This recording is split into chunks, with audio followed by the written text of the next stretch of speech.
Hello YouTube, today I want to talk to you about what I think is one of the most trappy lines in the Jobava London. Now I learned this by the course of Daniel Naroditsky and Olexandr Bortnyk. So yeah, let's start straight in. If you want to know more, definitely check out their course.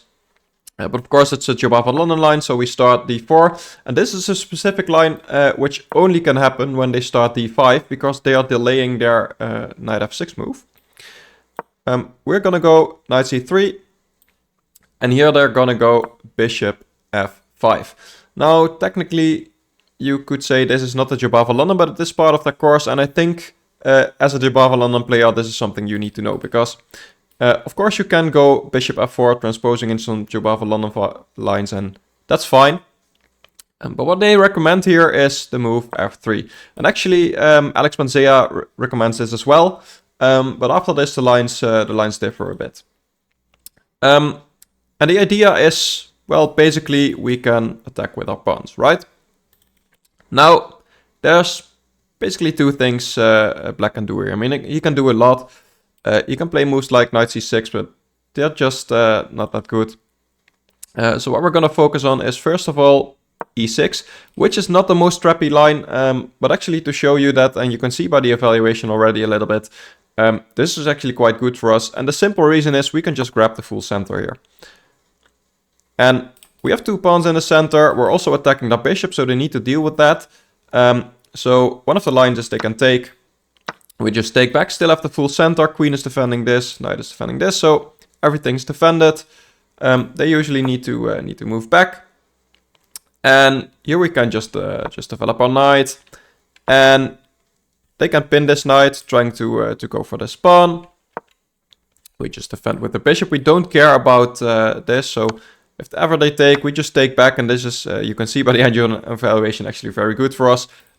We actually gain even more central control. And since we're castling kingside, this might only help us because we have an open file for the rook as well now.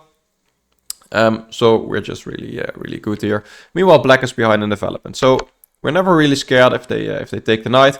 But since the knight is pinned, we need to defend this pawn, because otherwise the bishop is going to take it. So that's what we're doing here. They usually develop their knight, and now the pawn is under attack again, because remember, this knight is not defending it because it's pinned.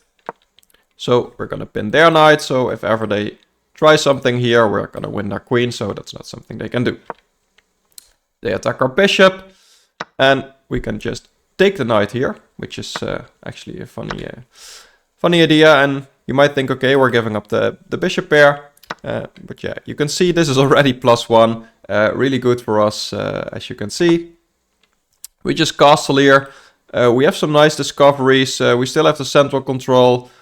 This is just really bad for black. They can castle here, but we're going to attack on that side of the board. Yeah, that's basically all you need to know about that line. Now, something else they can do is they can move the bishop back here. So not taking the pawn, and actually kind of still fighting for the center, although we still keep those two pawns in the center.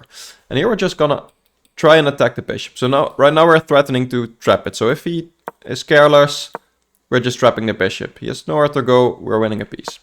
So they need to deal with that. So there's a lot of ways to deal with that. They can go for h6, which is, I think, the most common move. And you are pushing h5 anyway to kick the bishop back. That's basically the only square, and that's why they played h6. But actually, we've gained a lot of control here, and it's important that this check can never happen, because our rook is defending that square. Because otherwise, that would be a little bit awkward for our king. But actually, yeah, we have a lot of space. Also, still control of the center.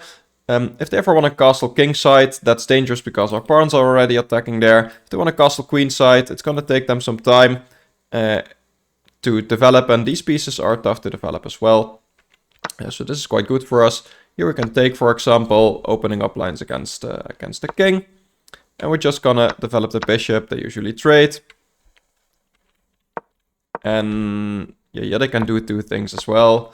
But you can see we just develop our pieces, and this is just really good for us. So one other thing they can do here is they can go for h6. Because now we don't have that idea to push, and they still can drop their bishop back if they want, although now they don't really have to. In this case, we can put our bishop on g5, because it's attacking their queen. And of course, they have some ways to defend against that. Most common is f6, because now our bishop is just kicked back again. But actually, we could immediately develop our bishop to e3 if we want to, but this is just a way to develop our bishop while weakening their king, because this f6 move, if you follow Ben Feingold, you'd know, is usually weakening. And that's actually what's happening in this position as well. And yeah, the lines continue, but basically we're just developing and keeping control of the center. This bishop is sometimes a loose piece.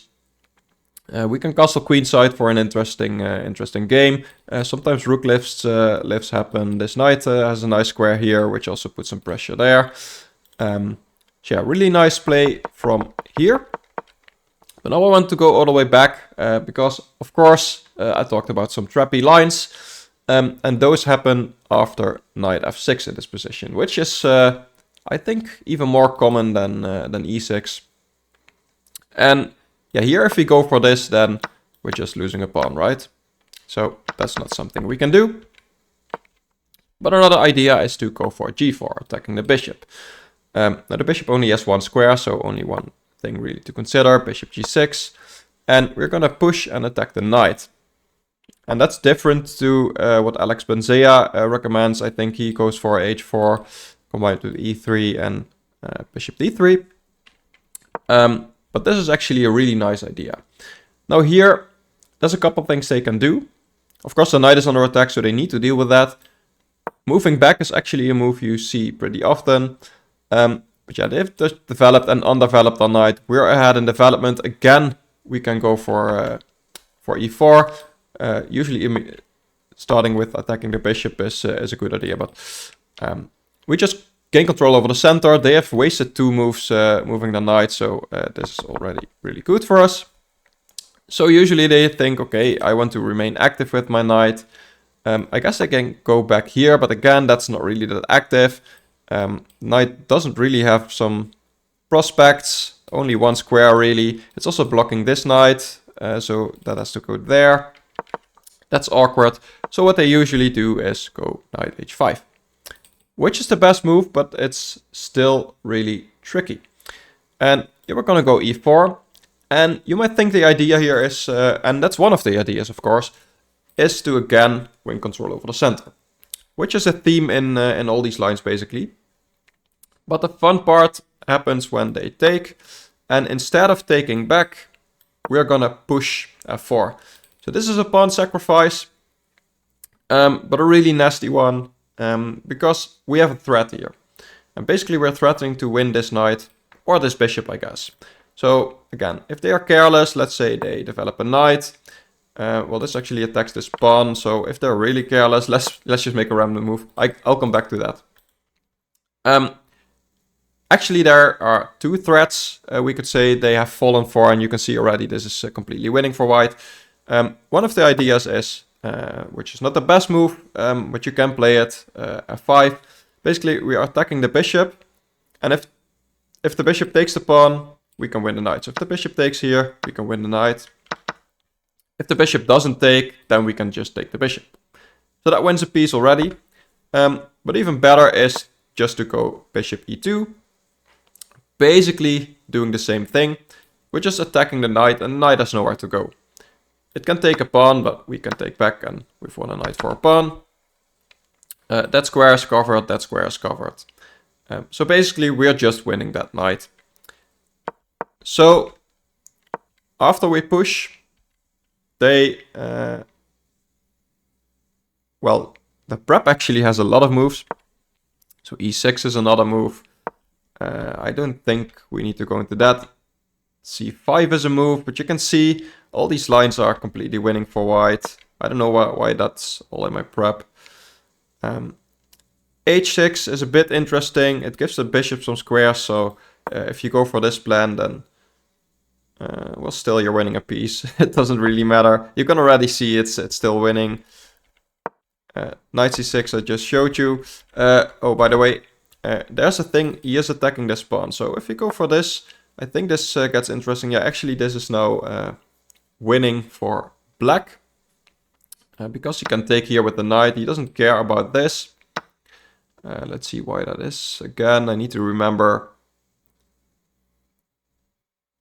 Bishop can take. And if we take here, then he can take here and win a rook. So that's something you need to be careful about.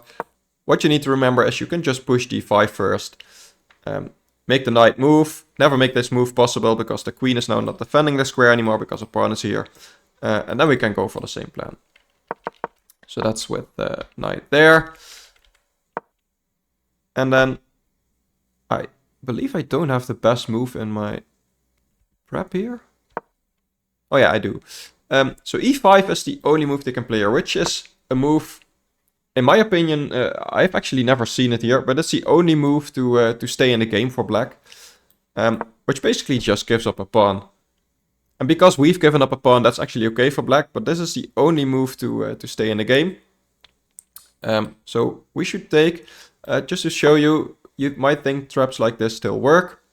I actually don't remember why it doesn't, because if they take, queen takes, e takes d, and I guess, yeah, they just have a lot of composition. They have control over the center now. We've won a piece, but we need to move this knight again. They're already attacking us. We are a lot behind in development. That's just really bad. So here, only move basically is to take here. And the line goes on here. Again, I recommend to go into the course of Daniel Naroditsky and Olexandr Bortnyk. They explain this in depth.